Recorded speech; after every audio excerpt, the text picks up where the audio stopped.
This is the verb vestirse, to dress oneself, in the preterite. Now remember, preterite means it happened one time in the past, like yesterday I got dressed early, or yesterday we got dressed quickly.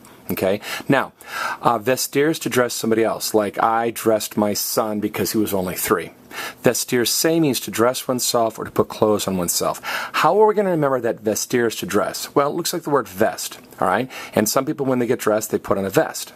Also, think of the word, a Spanish word for dress, like a girl's dress, which is vestido. Me gusta su vestido bonito. I like her pretty dress. If vestido is a dress, vestir is to dress. I'm going to say each form of the verb in English and Spanish and clap, and I'd like you to repeat. I got dressed. Me vestí. I got dressed. Me vestí. You friend got dressed. Te vestiste. You friend got dressed. Te vestiste. You sir got dressed. He got dressed. Se vistió. He got dressed. Se vistió. Se vistió could actually mean he got dressed, she got dressed, it got dressed, you sir got dressed, or you ma'am got dressed. So it's important to include the L or the ea so your reader knows to who or to whom you're referring. We got dressed. Nos vestimos. We got dressed. Nos vestimos. And finally, you guys got dressed. Se vistieron. You guys got dressed. Se vistieron. Now hold it, Mr. Holt. I thought you said that vestir is a boot verb.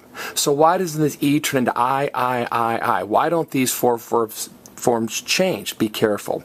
In the present tense, vestir is a boot verb. In the present tense, the E turns into I in these 3 forms. But in the past tense, it's a sandal verb. Okay, and I know this is a difficult concept. Visualize this.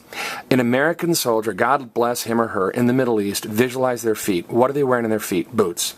Now visualize a Roman centurion 2,000 years ago standing in what we today call Iran or Iraq, same part of the world.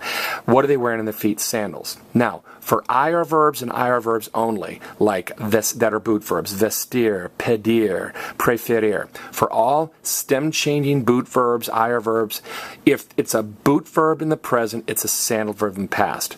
That means for all those verbs, vestir, pedir, preferir, servir, the only 2 forms that change in the past are down here. Now here's the good news. In the present tense, the E turns into I. And in the past tense, the E turns into I.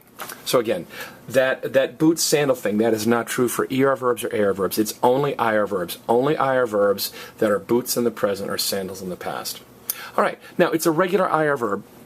So we expect to chop off the IR and add I, ISTEIO, IMOS, IERON, and we did.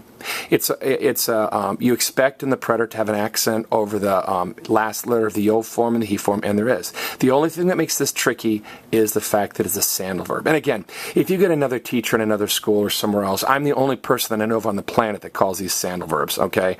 Everyone in the world talks about boot verbs, but nobody else talks about sinking verbs or Y verbs or sandal verbs. Or train wreck verbs. I kind of made all that stuff up. All right, that's vestirse, to get dressed or to dress oneself in the preterite.